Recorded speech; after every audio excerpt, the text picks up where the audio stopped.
I'm Parbin Ashraf, a working mum, passionate about the North Indian cuisine I grew up around and still love to cook. The food of India is so diverse, like the landscape and the climate that have shaped it. The cooler north is known for dairy, roti, naan and aromatic masalas. Across the deserts of majestic Rajasthan are dishes inspired by Royal Palace cuisine. Whilst on the southerly coast, fish and coconut are popular. It's this amazing mix of cultures, faiths, cooking traditions and people that have given rise to wonderful dishes eaten all over the world. Original butter chicken. In this series, I'll be persuading you to spice up your cooking with my top 20 easy Indian recipes, perfect for family and friends. Best way to eat this is immediately. Across India, from busy cities to the sunny coast, we'll be meeting grandmas and mums to find out their treasured recipes. We'll also catch up with chefs and food experts celebrating all that is both traditional and fashionable. And in the UK, I'm going on my own tour to meet chefs and restaurant owners who are cooking up dishes inspired by recipes from their own Indian roots. Plus, I'll be sharing my top tips for stocking up your store cupboard, ready to cook up an Indian feast. Welcome to my Indian kitchen.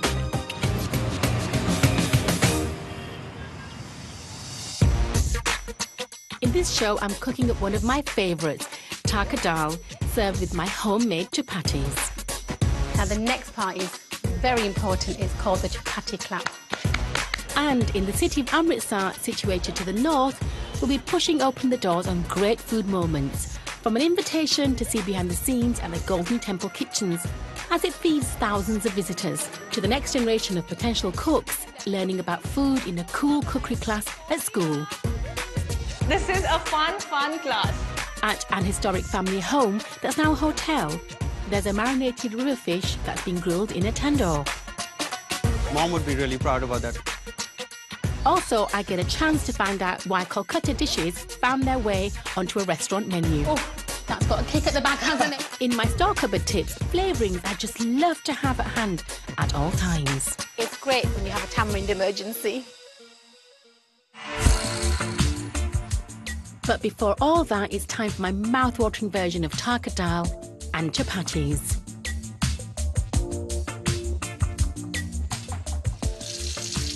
I'm making Tarka dal, or as I would say, Traka dal. Traka dal is probably the most popular dish in the subcontinent of India. I'm washing out all the starch, and you can see the milky water as it comes off. In a pan, just going to add 850 ml of water and add my lentils. Just use your hand and gently guide them through. They were already softened as they were washing, and they've sort of fluffed up a little bit, and that's okay. Just some salt for seasoning, a heaped teaspoon of salt, and some turmeric for flavour and definitely colour. And watch the magic. Look at that. That's just beautiful. Instantly the water's turned into this beautiful, beautiful orangey golden yellow. And that's the colour that our dal will be when it's finished. Bring that to the boil, simmer and leave for 20 minutes.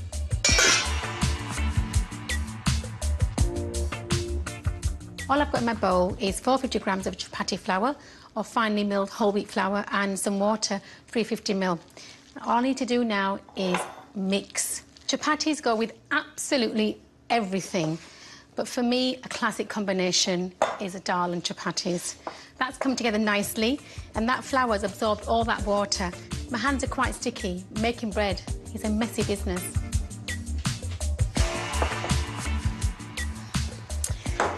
Brilliant. That's been resting for 20 minutes and it's got a slightly darker colour now. What I need to do now is knead it. And all I have to do is bring it out from the sides into the middle. Now, I'm not adding any water, any oil. It's just by the sheer method of kneading it that it will soften and come together into a smoother dough. I'm going to rest it one more time in an airtight container, and that will help it become less sticky and sort of more pliable. Pop the chapati dough in an airtight container in the fridge for 10 minutes and maybe it'll start behaving itself.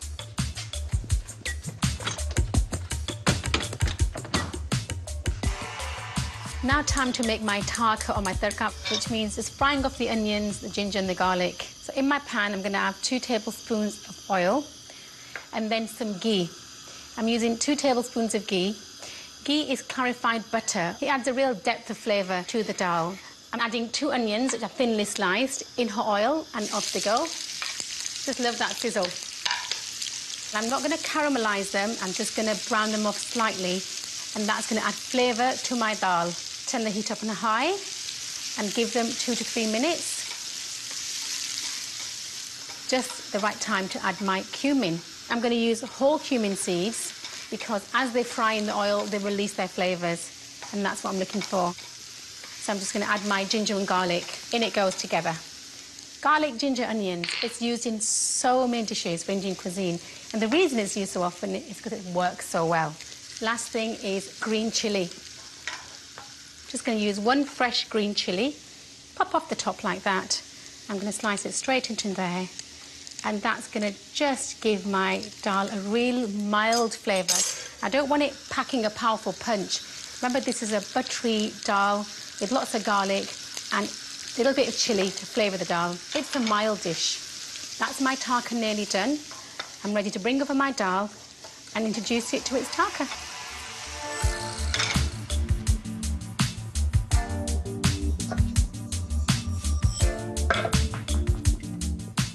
Look at that, just beautiful. We've got bright yellow dal. It's absorbed all that water, and that's exactly what I wanted it to do. And it's ready for its tarka. All we're going to do is put most of it on top, like that. I'm going to save a few for the top of my bowl and stir it through. And that's going to give us the flavour that I want from a dal. Last thing to do is add some fresh coriander for even more flavour. Just going to chop it right in, and it will wilt down just with the heat of the dal in that pan. Swirl it through, and that's my dal done. That just looks beautiful. All that needs to make it even more perfect is a hot chapati.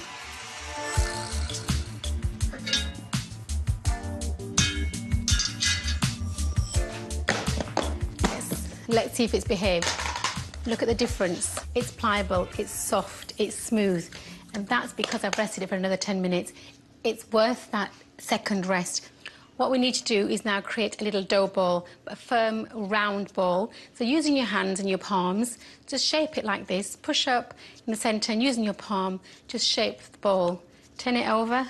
Using this hand and your right hand, make a ball. Use the clean surface as it's nice and flat. Press down quite firmly. A really good chapati has to be round and straight around all the edges. So what I'm doing now is straightening the edges, using my left hand and my right hand with the technique. Takes years of practice, but I think it's worth it. Using a rolling pin, press down quite firmly and roll round. Nice firm edges, smooth all the way around, and the same thickness all the way around. That's vital to getting a really good chapati. I have a chapati pan which I've preheated for a few minutes, getting nice and hot now. If you don't have a chapati pan, just use a frying pan or a crepe pan. It will do just as well. Now the next part is very important. It's called the chapati clap. On my left hand and my right hand in a clapping motion. And it's quite a fast motion. And that's made it even bigger, and it's shaken off all the flour. The reason I'm doing that is I don't want any flour on my chapati pan because it will just burn instantly. On the pan. OK, so that's ready. You can see it's ready because it's changed colour instantly. It's got a darker around the sides. Carefully turn it over. It's hot. Perfect. So you have little bubbles of brown, and that means the chapati is half cooked on that side. And be careful if you use your fingers. I would suggest using tongs.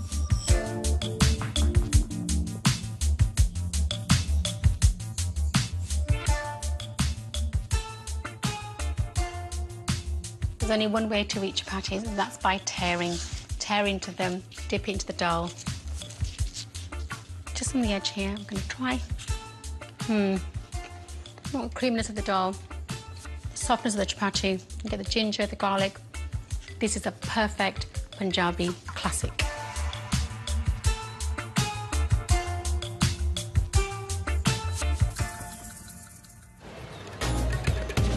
Now it's time to get on the road and explore the northern city of Amritsar, where we'll be back at school with an inspiring cookery lesson for a new generation. This is a fun class.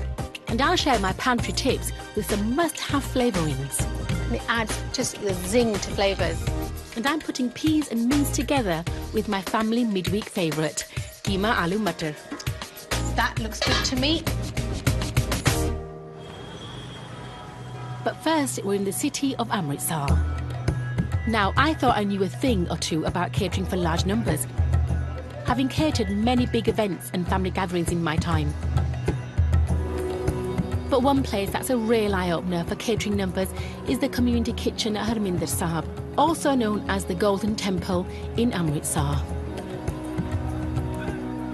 where I've lined up a peep at the biggest cooking pots ever.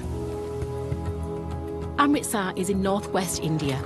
The city gets its name from the pool of water that sits around the temple, called the Amritrasar, Pool of Nectar. The temple is a Sikh Gurdwara, a place of worship. Gurdwaras are known for having community kitchens called langar. Langar meals are free to all visitors regardless of faith or background. And the largest langar is at the Golden Temple, where they feed about 40,000 visitors a day, and during religious festivals, upwards of 100,000. It's the day after Diwali. The fireworks are over, but the kitchens are still busy as many pilgrims and visitors are at the temple during this time.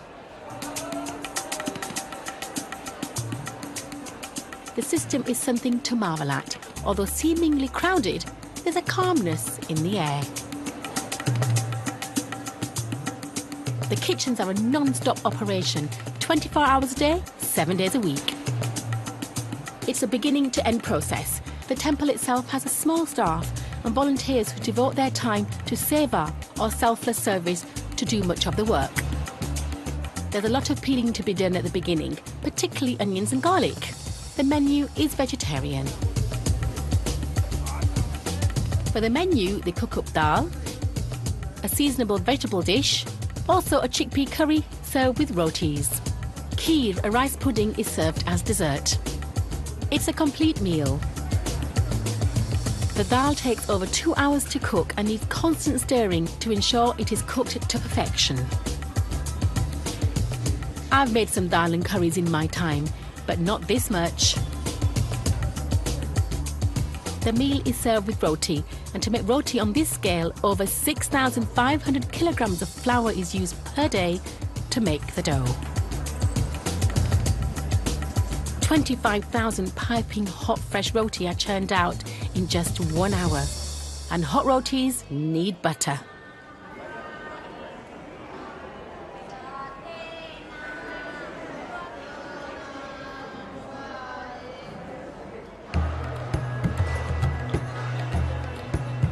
With this many people to feed, one might wonder where they can all sit.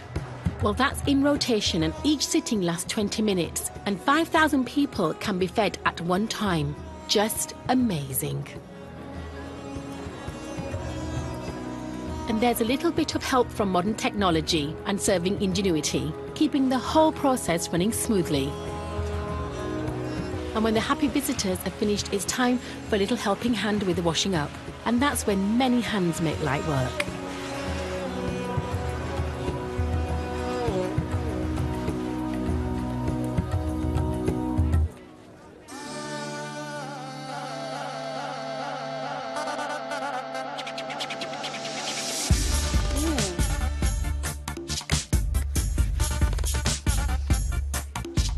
Quick and easy Indian home cooking is my goal. Whether I'm cooking for my family or throwing a dinner party, best way to start is to find and discover the delights of Indian specialist shops. To help me get great dishes to the table, I have a well-stocked pantry ready for action.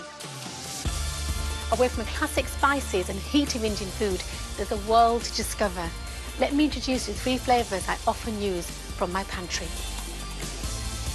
So firstly, I want to talk to you about tamarind. This is a sweet fruit that is used often to make a sauce. Tamarind is the kind of flavours I would use with many Indian snacks. So I'm serving a samosa or a bhaji or a chaat, I would make a nice tamarind dip alongside.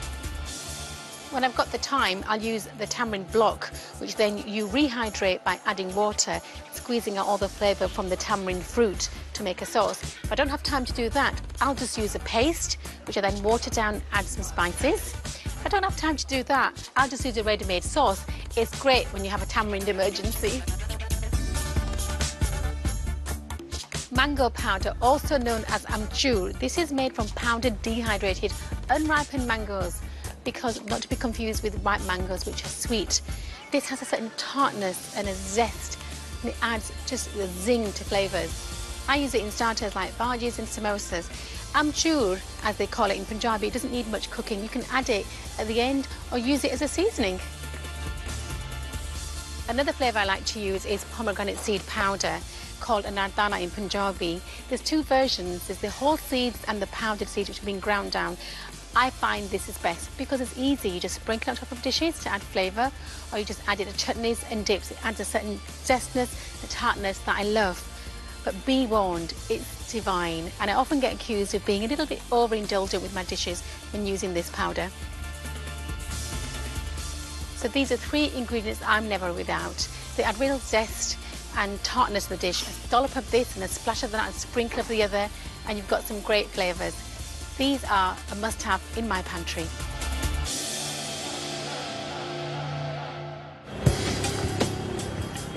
What I like about cooking is there's always something new to try. But sometimes you can't beat a classic family favourite that you'll come back to again and again. We're in Amritsar, an ancient walled city which is not only well known for the Golden Temple, but also great hospitality and tasty food. Abhimanyu Mehra is the 7th generation of an old Amritsar family. They have turned part of the family's old haveli into a boutique hotel. With many original features and history everywhere, the rooms draw you back in time, but it's the food that is a family passion. We have a kitchen garden. We also have some farms, so we grow our own wheat and mustard. So the bread that you have or the oil in cooking is used from there. Today, Abhimanyu's sister-in-law, Radhika Mehra, a keen cook, is visiting with a family friend, Saroj Kapoor. Food per se, like in Amritsar, Ranjit Swasa, the food is very, very different as compared to the city of Amritsar, I feel, because there's a lot of personal touch. And the recipes that have been passed down as heirloom. Some of the dishes at the hotel reflect family favourites, as Radhika explains. The whole idea behind this place was to serve freshly organic, home-cooked meals so they could feel the true essence of the Amritsar food. On her visit today, Radhika is going to cook supper for Abhimanyu and Saroj. As a trip down memory lane, she's preparing a river fish dish inspired by her grandfather-in-law, Ranjit Mehra. My grandfather-in-law, that's his grandfather, he basically stylized the recipes to his taste, right? Yeah. And that's how there was a little bit of a twist in his recipes. Like we've got the Amritsari fish is very famous. Yeah. But Amritsari fish means it's deep fried. So he took the entire river catfish and marinated it, put it into the tandoor and created a tandoori whole tandoori fish. The recipe uses a locally sourced river fish, which must be marinated first. So I'm going to start with mustard oil. You heat the mustard oil well. We have gram flour here, so we're going to be roasting this in mustard oil.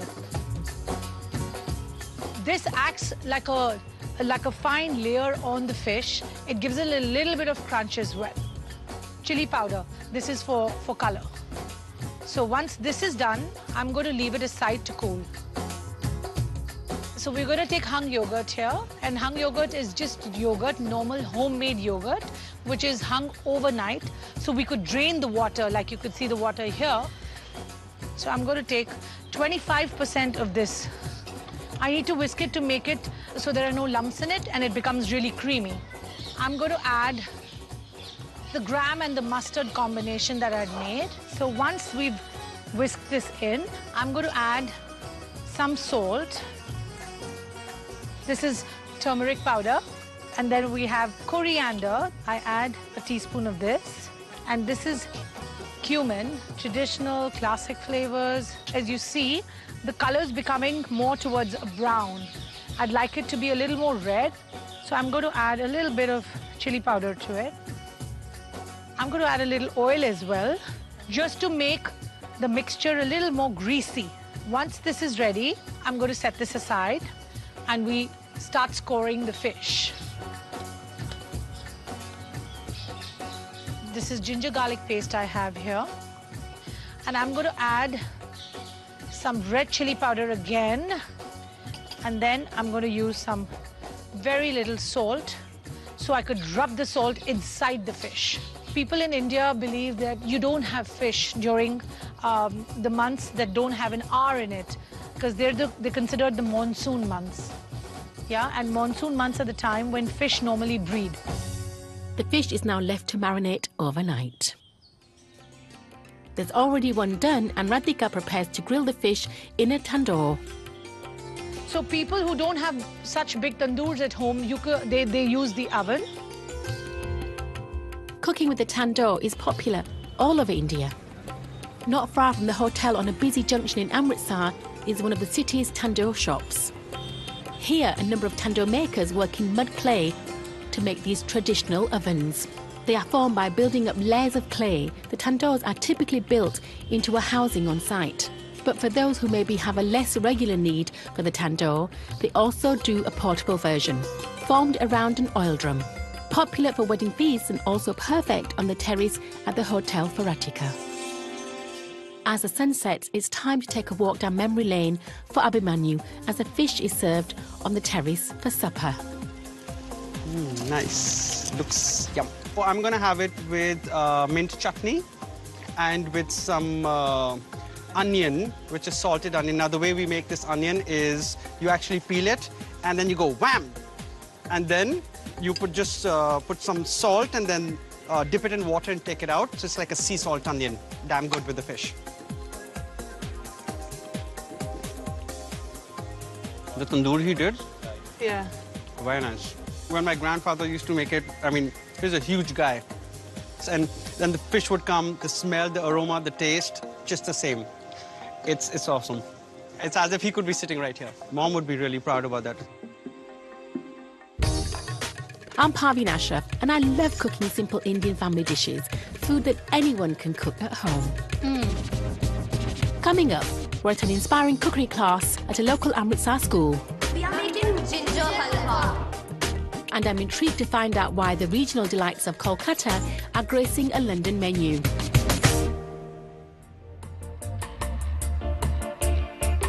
But first, I'm back in the kitchen with a classic tasty weekday treat, keema aloo matar.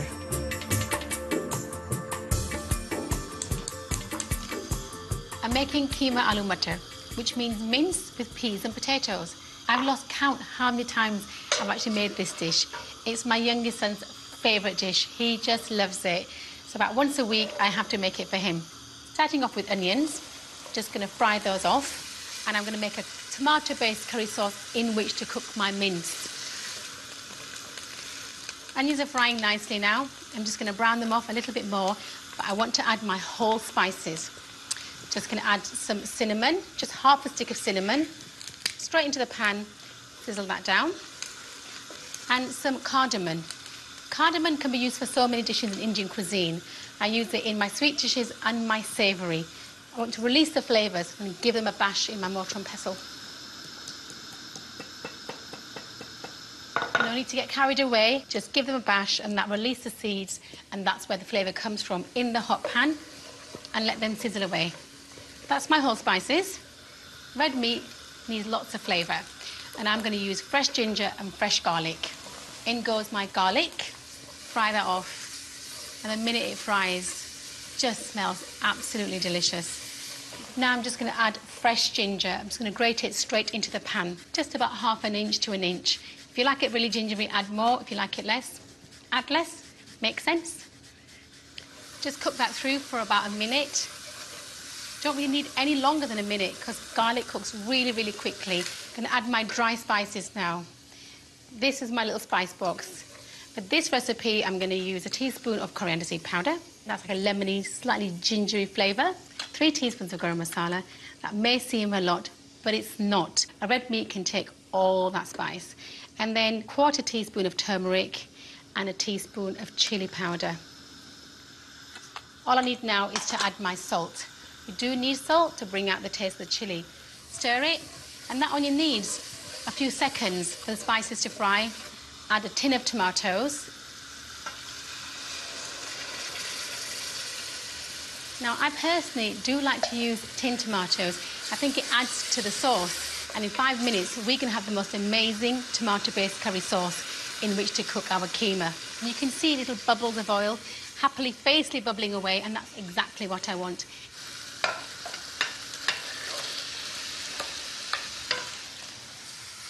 Just going to break it down with the back of my spoon, stir it through, and I want to cover all that mince in that spicy sauce. Turn the heat to medium, and then what I want to do is sort of separate out the mince, ease out the lumps of the meat, and keep stirring.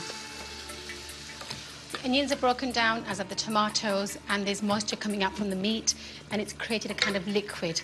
So what I need to do now is reduce that liquid, let it simmer for 5 minutes while I check on my rice.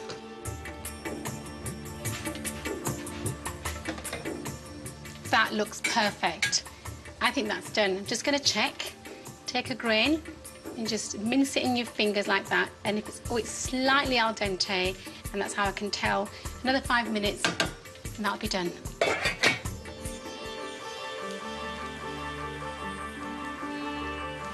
Just after 5 minutes, you can see the difference. It's got a deeper, richer colour. And for sure, it's going to have a deeper, richer flavour. Give it a good stir. And I'll whack up the heat to high now and add some potatoes. Just going to add them in raw. You can parboil if you like, but I've never. If you parboil, they lose the flavour. What I want the potatoes to do is they can act like a sponge and soak up all that meat juice. I cut these potatoes in a very Punjabi way. My mother used to cut like this. Her potatoes, her onions, that's how she cut everything. I'm going to whack the heat up to high. My keema is nearly ready. All I have to do now is add some peas and fresh coriander. In go the peas. I'm using frozen peas. Last thing to do is fresh coriander, just roughly chopped. For this recipe, you can use the leaves on the stalk. Just stir it through once. Coriander doesn't need much cooking. That's done. Lid on, gas off. As it cools down, the potatoes will cook all the way through.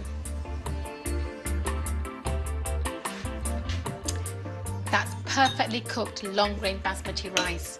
Long grains separated, falling apart and fluffy. That's what you're looking for with a plain boiled rice. That looks good to me. Time to taste. Some potatoes, some peas. Time to taste. That tastes so good. The meat's really tender, the peas make it sweet, and you get a real sense of that warmth from the cardamom and cinnamon, and then right at the end you get the back notes of chilli. Absolutely perfect. I think my son would approve.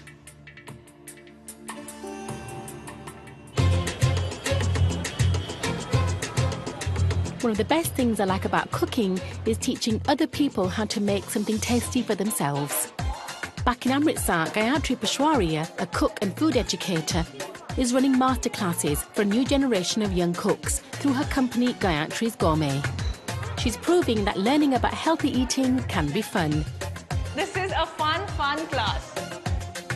Amritsar is known for its food, and finding ideas to inspire classes is often right on the street just near the school.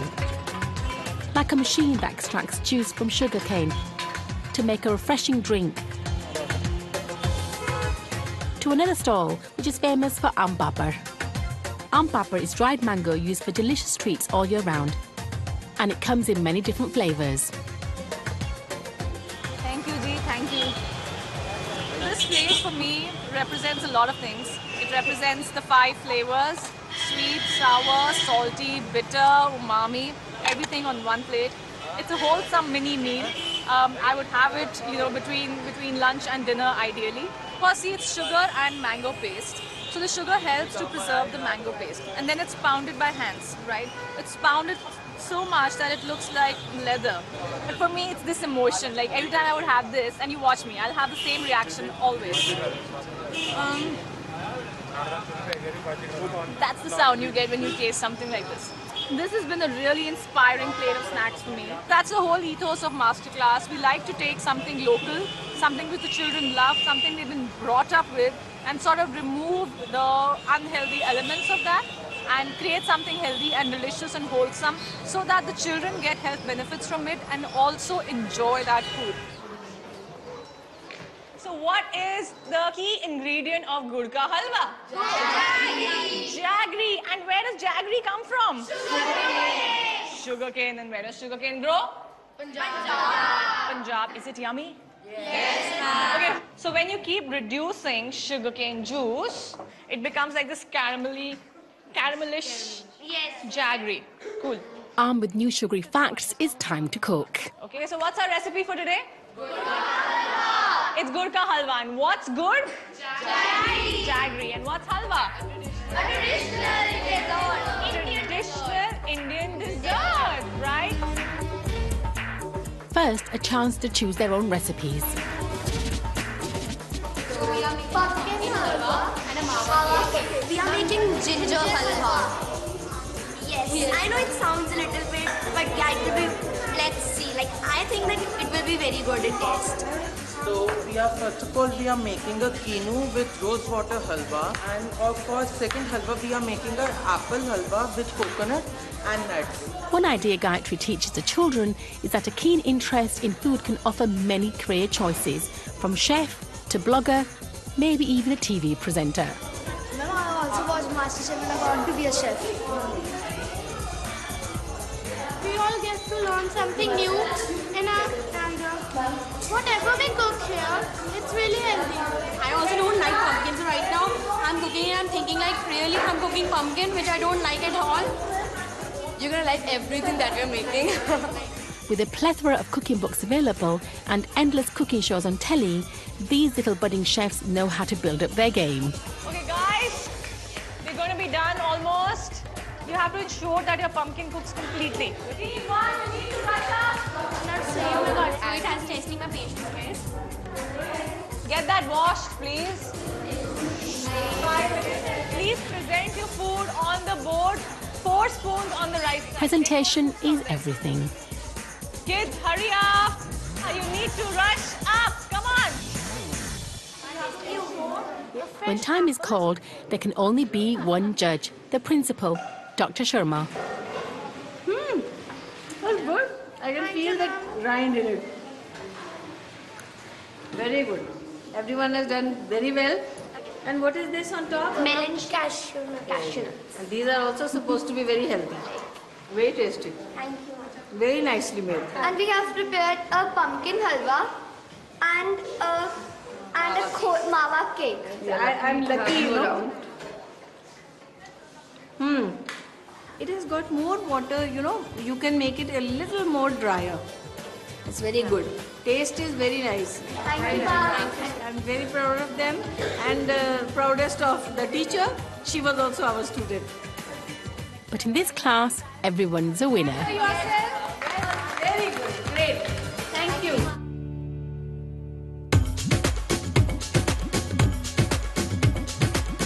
Indian food is still a British favourite for a night out. It's a cuisine with a vast culinary heritage, and each Indian region has contributed distinct recipes and flavours to the dishes we've come to love. My recipes are inspired from the North Punjab region, and as part of my journey, I'm interested to discover how the food of other regions differs and is finding its way onto restaurant tables. The new emerging generation of chefs are looking beyond the whole curry house style of food. They're bringing to the table spicy, mouth-watering dishes with a regional influence, often inspired by their mothers and grandmothers, and then adding their own modern twist. In London's Covent Garden district is Little Kolkata, which owners Prabir and Biswajit refer to as a Bengali canteen. They are from Kolkata and they first came here as students. Their dishes are influenced by the food they missed from home. Once known as Calcutta, the former capital of British India, Kolkata sits in the region of Bengal.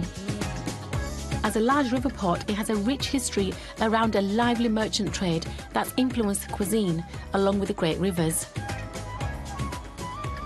Bengali canteen food. Calcutta-style chili chicken. Now, that's interesting for me to taste because apparently it's Chinese Indian food, and there's a Chinatown in India, which I didn't know there was. So I'd be intrigued to taste those flavours, if it's spicy or Chinesey or just a real fusion. I'd be interested to see how they've translated their Bengali heritage and put it in a plate in little Calcutta. And my favourite line of the whole menu is, cooked with from the heart, served with love.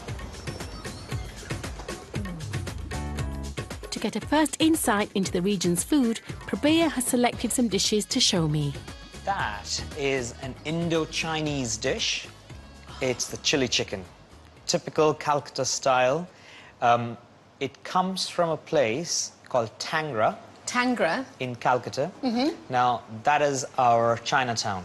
Well, I can only imagine the flavours, but what makes it from Chinese to Indian Chinese? So, in this, we have some of the Indian spices in it. Okay. That's what makes it more interesting. So, it's got chilies in it. It's got some red chilies in it. Yeah. And also, the batter that we use, yeah, that's what gives it that extra bit of crunch. Pradeep, I noticed on the menu outside you said canteen food. Yes. So in any city, when there is a commercial sort of zone, what happens is a lot of eateries spring up. So, yeah. And what would happen is women would cook something very fresh for these people, and they would have something quite light and fresh to eat, and then nip back to work. That looks a bit snacky. So yes. What is that? So that is a doi papri chaat. Doi papri chaat. Yes. So Why don't you try some? I will. Yeah. And this is how we would make doi papri chaat in Calcutta. You've got the crispy wafers with some spicy potatoes, plenty of yogurt, plenty of love. Now, for a little dish of a snack, that packs a punch. Now, this intrigued me. And describe this. It's banana flour. Banana flour. You get these little sort of flowers, sort of sweet-ish. But then we convert them over here into savoury croquettes. You're tasting the banana flour. Amazing. And I can sense your passion for bringing your heritage here into the UK. But it looks so modern and fresh. Do you know, Pradeep, next time I come, I think I'm going to dispense with a knife and fork and just go in with my hands and take everything. You know what they say, Indian food tastes better when eaten with hands. But that looks a little bit sticky, and I'm going to try this chicken, Chinese-style chicken.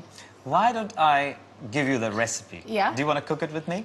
Should we do it? Yeah? Why not? Absolutely. Yeah? Oh, that's got a kick at the back, hasn't it? In the tiny kitchen, Chef Biswajit has agreed to reveal the secrets of their chili chicken dish. So here we are in the basement of your restaurant. Yes, where all the action happens, including the chili chicken. Which you absolutely loved. Which was really chilly. Well, it is called chili chicken for a reason. Can I ask you a favour? Yes. The chili Chinese chicken, can we make it less chilly for me? Oh, I'll try. So we have, you can see, some chicken breasts. Chicken breasts. In small pieces. So I'm gonna add some egg. Okay. I'm gonna add some chopped garlic. Yeah. So what I'm gonna do, I'm gonna marinate them and then I'm gonna deep fry them. Yeah. Okay. So a little bit of ginger. And then a little bit of salt. Yeah. And the last part is the corn flour. Oh, now is this a secret? Is this a secret? I feel like a brand new student in a cooking school learning all these techniques. You see, we used chopped garlic. The reason behind is when you bite this chicken, you have the fried garlic taste. Oh, Chef, do we have any spices, any dry spices going in now? Not now, but what I'm going to do is I'm going to fry them right now. And then I'm going to finish it with the homemade chili sauce. Straight into oil? Yes, so what I need is I want the flavor of garlic and ginger together. So, Chef, how long are you frying the pieces for? 4 or 5 minutes till it becomes golden brown and crispy. While I'm frying the chicken, I'm gonna start doing the sauce bit. Really hot pan. Yeah. So, what's in your secret sauce, Chef? Okay, so we have a garlic, capsicum, and some red chili. We reduce it to a nice sort of thick sauce, and then when that's cooked, the chicken is cooked with that sauce, it gives a sort of really sort of nice sticky consistency to the chicken, and that adds to the taste. So then I'm going to add some soy sauce. Now I'm going to add some capsicum and onion. Yeah. Now that looks familiar to me because when I get a Chinese chicken dish, you get the capsicum peppers and the onions. Yeah. And at the same time, we have the chicken ready. Chef, you're very good at multitasking. Something I need to teach my boy. That's my job, I believe. So you do see that sauce, and it's clinging onto the chicken. And so that's it. So now I'm gonna garnish it. Here you go. I'm a little bit nervous. Was it too spicy for you? For me, it was a tad spicy. Try that. I'm going in. I'm going in.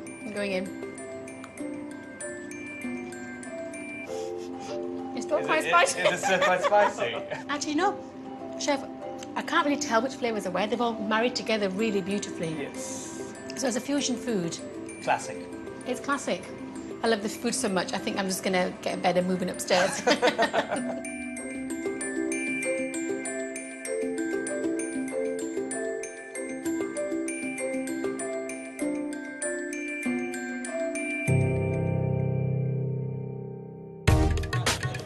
I grew up around great Indian food. There's always seems to be something new to learn. Whether it's holding onto traditional methods or bursting forward into the next era with high-end delights, Indian cuisine is ready to be explored beyond rice and curry. That's why I'm passionate about the great, easy dishes of mine, and I hope you try them. At the end of the day, there's nothing like spicing up life with some mouth-watering home-cooked Indian food for family and friends. Next week, I'm taking the roast chicken to new heights with a spicy Indian twist. And in the majestic city of Jaipur in Rajasthan, we are getting down to some spicy work with two sisters.